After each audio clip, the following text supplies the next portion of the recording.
Le Bitcoin vient d'atteindre un nouvel ATH. Je vais t'expliquer ce qui pourrait se passer dans les prochains jours. Est-ce que le Bitcoin va s'arrêter là? Est-ce que le Bitcoin va continuer? Est-ce qu'il va emmener les altcoins avec lui? C'est ce qu'on va voir dans cette vidéo. Je vais également te partager un trade que j'ai pris hier. Je te spoile pas sur le dénouement de ce trade. Tu verras ça après l'analyse du Bitcoin. Après ça, on ira analyser le Tao de Bittensor. On ira analyser une nouvelle fois l'Ethereum et on finira par une action, une nouvelle opportunité sur le marché action qui peut être extrêmement intéressante. Encore une fois, dans le marché du luxe. On avait vu dans les précédentes vidéos une superbe opportunité sur LVMH. Je vais te partager une nouvelle action, donc reste bien jusqu'à la fin de la vidéo. On est à présent sur le graphique du Bitcoin. Comme tu le vois, le Bitcoin est allé chercher un nouvel ATH. Donc là, si on prend le plus haut ici, comme tu vois, on est juste passé au-dessus. Vraiment de pas grand-chose, hein. On est passé au-dessus, mais vraiment, on a simplement méché au-dessus. Donc c'est plutôt intéressant. Ici, on est en train donc, de créer une résistance, hein, tout simplement. Donc ça va inciter beaucoup d'intervenants à vendre. Donc ça va être super intéressant, hein, d'accord. Je pense qu'il y a d'énormes probabilités qu'on aille récupérer une bonne fois pour toutes réellement un nouvel ATH, hein, donc casser les 111 500 $, d'accord, étant donné qu'on crée ici en fait de la liquidité. En fait, cette résistance, ça va créer beaucoup de stop loss. Il y a beaucoup de stop loss qui vont être positionnés au niveau de cette résistance, des gens tout simplement qui vont vendre, hein, au niveau de cette résistance ici, et donc ça va créer une liquidity pool, une piscine de liquidité juste au-dessus de cette résistance. Donc c'est pour ça qu'il y a de fortes probabilités qu'on aille réellement récupérer l'ATH. Donc ici, pour moi, hein, il y a d'énormes probabilités qu'on revienne dans tout ce gros bloc baissier, hein. Donc là, au niveau des 110 400 $, c'est-à-dire tout ce bloc-là, là. Donc en gros, il y a moyen qu'on revienne dans cette zone ici, globalement. Ce qui serait le plus pertinent, c'est qu'on revienne ici dans cette zone juste là, qui est donc la demand forte de ce mouvement haussier dans laquelle il serait intéressant d'intervenir. C'est donc l'order block pertinent. On voit bien ici, hein, la présence également d'une trendline juste là, ici, tac, et d'une résistance juste là. Donc ça augmente la pertinence ici de cette demand, car il y a eu donc beaucoup de contreparties en vente ici. La smart money a donc pu se placer à l'achat, ce qui signifie donc qu'il y a de fortes probabilités que cette demand soit protégée et donc qu'on la protège à moyen terme pour continuer à effectuer des plus hauts. En plus de ça, on a donc l'ATH qui crée donc des equal high en confluence justement sur ce biais haussier. Comme tu le vois, le biais est resté haussier. On avait donc ici visualisé, hein, dans la dernière vidéo, ici cette demand forte. Si on venait à la casser, hein, donc cette demand forte, si on venait à casser ici les 107 145 $, à ce moment-là, on aurait pu anticiper potentiellement un retracement un petit peu plus profond, d'accord, venir chercher simplement liquider ce lot pour ensuite repartir. Je t'avais dit qu'à moyen terme, hein, dans tous les cas, on allait chercher cette zone des 110 500, ce qui est donc chose faite. À présent, notre zone, c'est d'aller chercher un nouvel ATH, les 112 000 $ environ. Ok, je t'avais même, hein, d'ailleurs fait cette petite box ici qui signifiait tout simplement que lorsqu'on allait arriver dans cette zone, il allait falloir regarder un petit peu ce qu'on va faire, d'accord? Parce que si dans cette zone, on fait quelque chose comme ça, tac tac, on a une petite distribution ici qui prend place, qu'on vient liquider une résistance, qu'on vient shift la structure, c'est-à-dire qu'on vient casser un low très important, donc un plus bas de marché très important, comme par exemple une demand forte ici, d'accord? Mais bien évidemment, ce sera probablement ici peut-être un low ici ou peut-être celui-ci, on verra en fonction de ce que le prix va faire. Mais à ce moment-là, ce sera intéressant de surveiller, hein, ce qu'il va faire parce qu'on est sur un niveau assez critique. Disons qu'il y a une grosse libération de liquidité ici et ça fait en plus de ça ça fait bientôt 2 mois, hein, qu'on est dans cette manipulation ici. Pour moi, il y a d'énormes probabilités ici, hein, qu'on soit sur une réaccumulation et à ce moment-là qu'on entame des plus hauts de manière significative, d'accord, étant donné que c'est un gros setup de réaccumulation, c'est-à-dire de continuation haussière, où en fait on a tout simplement une distribution, tac, et ensuite on a une accumulation pour effectuer en fait tout simplement des plus hauts, d'accord. Donc c'est exactement ce qu'on a eu là, hein, donc avec une distribution plus haut.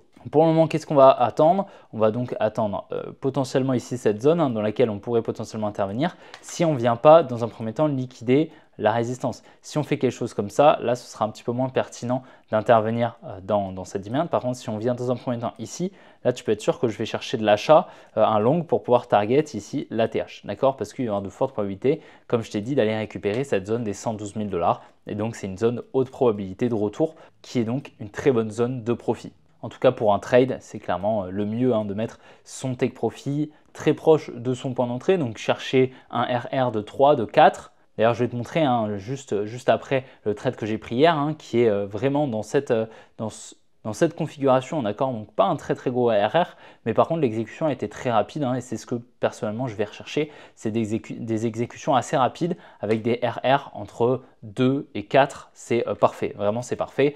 Donc c'est pour ça, imaginons que tu rentres ici dans une manipulation, tu arrives à avoir un stop loss assez tight, là tu vois, tu peux aller chercher tranquillement du 3,2 de RR avec pas mal de probabilités. Ça dépendra vraiment de ce qu'on va faire ici. Il faudrait chercher un changement de structure, potentiellement une accumulation en plus basse time frame. Il faudra descendre en time frame, etc. Lorsqu'on sera dans cette zone, je vais d'ailleurs mettre une alerte parce que ça va être super intéressant lorsqu'on va revenir plus profondément dans le bloc baissier. Concernant mon trade, donc j'ai pris un trade hier super intéressant, mais est-ce qu'il s'est bien passé, est-ce qu'il ne s'est pas bien passé? Je vais te montrer ça de suite. Hier, on a eu énormément de volatilité sur le marché, donc vraiment il y a eu des gros mouvements autant haussiers que baissiers. Donc là, j'ai mis le mode replay pour pas te spoil, mais du coup je suis rentré sur cette réaccumulation. Donc pour te montrer un petit peu, j'avais ici une jolie demand que j'ai tracée déjà. Donc ce mouvement baissier avant l'expansion haussière, on voit bien ici de la fair value gap, donc un écart entre ici ce high et ce low. Tu vois le corps de bougie là, tu vois il n'y a pas de mèche autour, c'est-à-dire que c'est de la fair value gap. Ici, on vient liquider une trendline, tac, on revient dans la demand, donc super intéressant. Le biais était haussier, d'accord. On était venu ici casser ce high de la petite structure baissière ici, donc on était clairement haussier. Et puis là, tu vois clairement, on fait des lows de plus en plus hauts. Donc là, on aurait un complexe pullback ici pour aller chercher des plus hauts. Donc techniquement, ici, on était vraiment sur une zone super intéressante pour intervenir. Donc on va redescendre un petit peu en time frame. Je vais te montrer. Donc là, comme tu vois, on revient dans la demand. On a ici une trendline ici qui me sert de confluence. On a juste là une supply, donc ça c'est une zone de danger. C'est-à-dire que ça va être une zone où je pense que le prix va réagir. Donc c'est pour ça que j'ai vraiment surveillé ça. Et en plus haut time frame, on avait ici des equal high. Tu vois, donc pas mal de high ici qui sont globalement au même niveau. C'est donc de la liquidité pour moi et je pensais qu'il y avait de fortes probabilités que le prix allait être attiré justement par ça. Donc on va faire défiler les bougies tranquillement ici. Donc là, voilà, j'ai eu le rebond que j'attendais. Donc, j'étais pas encore entré sur le marché, mais là, donc, j'attendais un rebond dans cette supply. Je suis rentré dans le rebond. Ici, tu vois, on revient dans cette demand. Je suis rentré à ce niveau-là. J'ai mis mon ordre ici. J'aurais préféré rentrer bien sûr plus tôt, mais j'ai pas pu, d'accord? Donc, je suis rentré là, justement, sur la réaccumulation à court terme, d'accord? Plutôt intéressant et tu vas voir que l'exécution s'est très bien réalisée.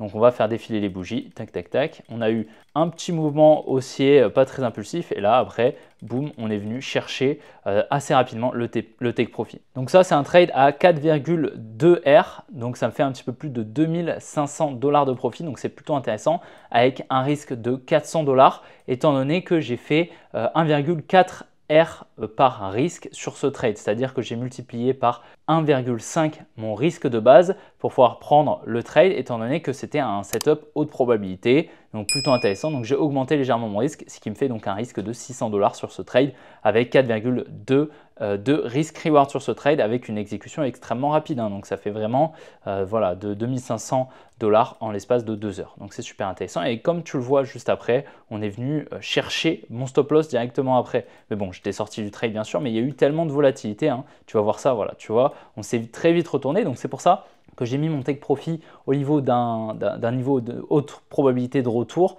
avec de la liquidité et cette liquidité qui était donc ma target a servi de contrepartie pour réaccumuler par la suite et aller chercher plus haut. Ok, donc plutôt intéressant et par la suite on est chercher un nouvel ATH dans la soirée. Petit aparté, si tu es encore là dans la vidéo, c'est que tu as envie d'apprendre à faire les choses de manière sérieuse. Et justement, je t'invite ce dimanche à 20 h dans un live 100% gratuit où je vais t'apprendre à devenir rentable en trading et dans tes investissements, même si encore aujourd'hui, tu n'y connais rien. Et ce n'est pas un live théorique comme tu peux le voir partout. Dans ce live, je vais t'expliquer ce que j'aurais aimé qu'on me dise dès le départ, les infos que 90% des gens n'ont pas et comment tu peux t'en sortir avec seulement 30 minutes par jour avec une vraie méthode. Pas besoin d'expérience, pas besoin d'être un expert en finance, uniquement l'envie de comprendre et d'avancer avec les bonnes bases. Et je te le dis honnêtement, ce que je vais te donner ce soir-là, c'est ce que j'aurais payé très cher dans mes débuts il y a plusieurs années. Le lien est juste en dessous pour t'inscrire en description, donc pense à t'inscrire dès maintenant car les places sont limitées. En tous les cas, je t'attends ce dimanche à 20 h pile. Allez, on reprend la vidéo.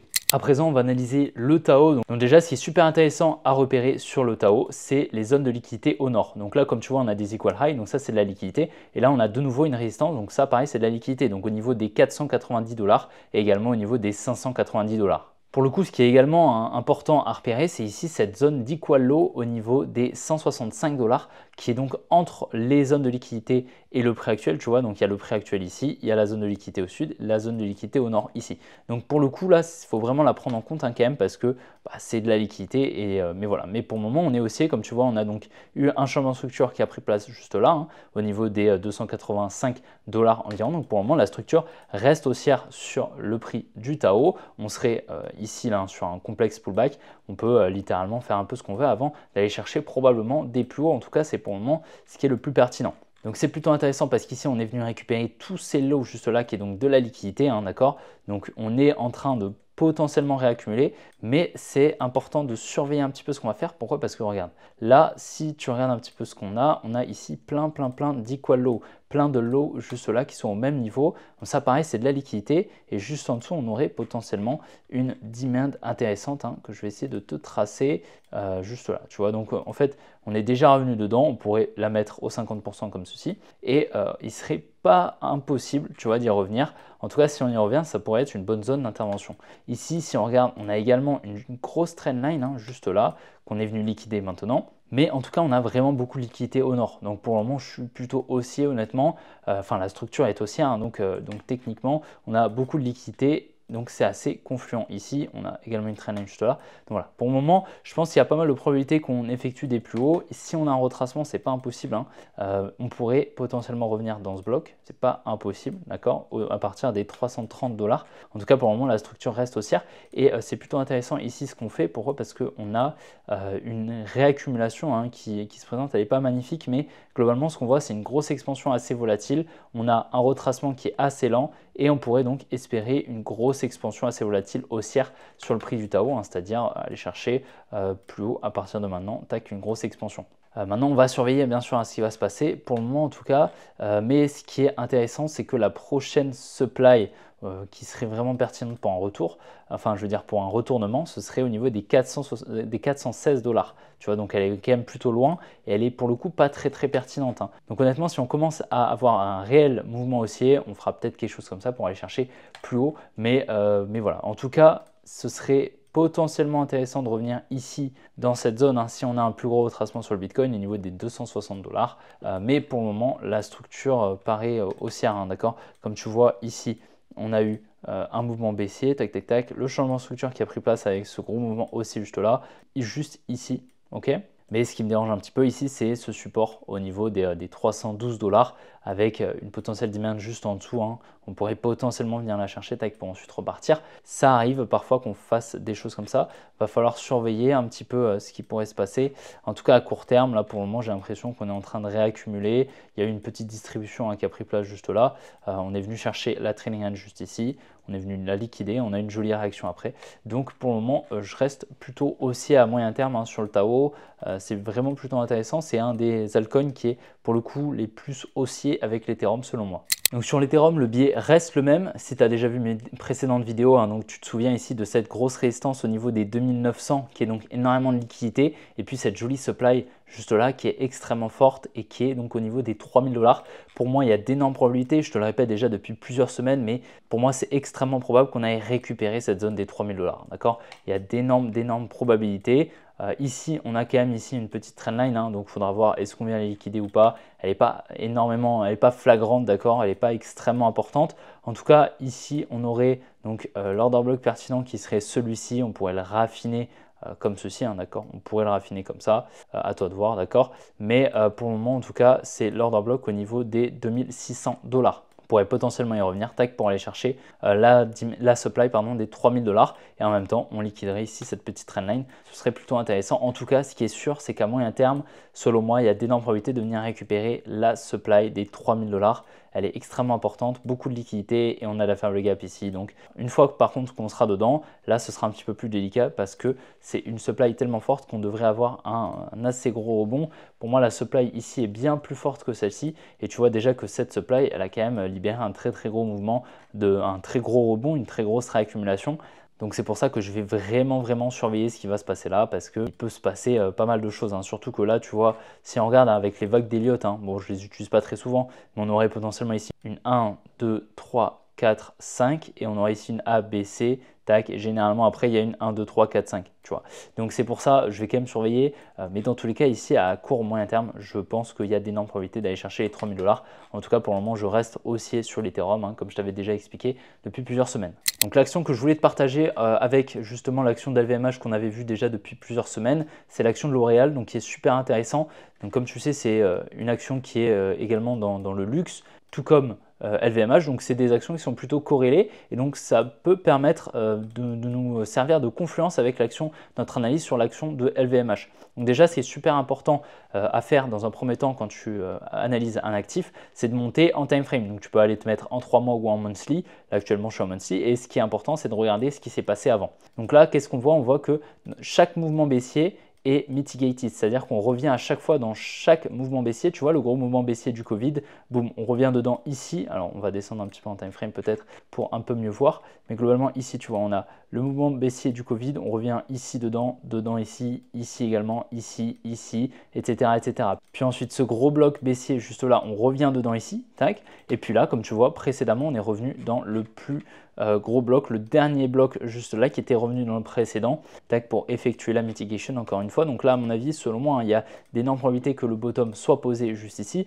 On a une jolie trendline qui a été liquidée ici, donc là, ce moment, il a pu se placer. Et puis là, comme tu vois, très récemment, on est revenu ici dans l'order block, dans la demand juste là, ce dernier mouvement baissier avant l'expansion à court terme. On est venu liquider une trendline juste là et on a pas mal de liquidité juste ici. Pour moi, le bottom est posé, on est haussier, on a eu le changement de structure, le MSS que j'ai marqué juste là, le Market Structure Shift. Donc pour moi ici, on est clairement sur des bons niveaux pour acheter de l'action à long terme. Bien évidemment, ce n'était pas un conseil d'investissement, mais on est quand même sur des très bons niveaux et en plus de ça, on a de la confluence juste là avec des equal high au niveau des 413 $.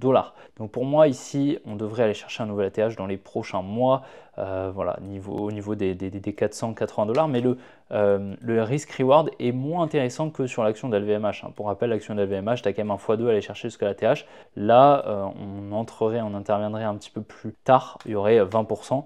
Mais depuis la demand, il y avait environ 50%, tu vois.